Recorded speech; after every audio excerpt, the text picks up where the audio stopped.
Let us take you into the depths of these wonderful disastrous weather phenomena that our Mother Earth has to offer. Did you know that cyclones, hurricanes, and typhoons are actually the same types of storms, which is scientifically known as tropical cyclones? I bet you didn't. Did you also know that they do have their differences, and it lies in their locations where these storms occur? That being said, those huge storms that occur in the Atlantic and the Northeast Pacific specifically are called hurricanes. The same type of storms in the Northwest Pacific are called typhoons. And last but not least, storms that occur in the South Pacific and Indian Ocean are called cyclones. The big question is, how are they formed? So the main three ingredients needed to make a perfect storm are warm seawater, temperature about 26 degrees Celsius.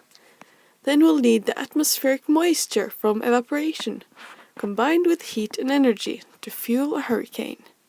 And lastly, the wind patterns must be near the ocean's surface to spiral air inward. Now, all you do is warm up the ocean. This is already being done by global warming. When you have warmer sea temperature, you can create bigger storms. So if you prefer big ones, then you should contribute more by throwing away your plastic bottles instead of recycling them, and waste more paper now and then. Through vaporization and condensation, you can create beautiful cumulonimbus clouds, also known as storm clouds, by adding a bit of wind and humid air. Make sure you have light winds so that this structure is kept in one place for it to grow bigger and stronger. And that's how you make a perfect tropical storm. And here is a more detailed version of the recipe. Number 1. Warm ocean water provides energy for the hurricane and causes more evaporation, making humid air and clouds. Number 2. Winds coming together force air upward. Number 3. Winds flow outward above the storm, allowing the air below to rise. Number 4. Humid air rising makes the clouds of the storm. And number 5. Light winds outside the hurricane steer it and let it grow. Now time for some serious business.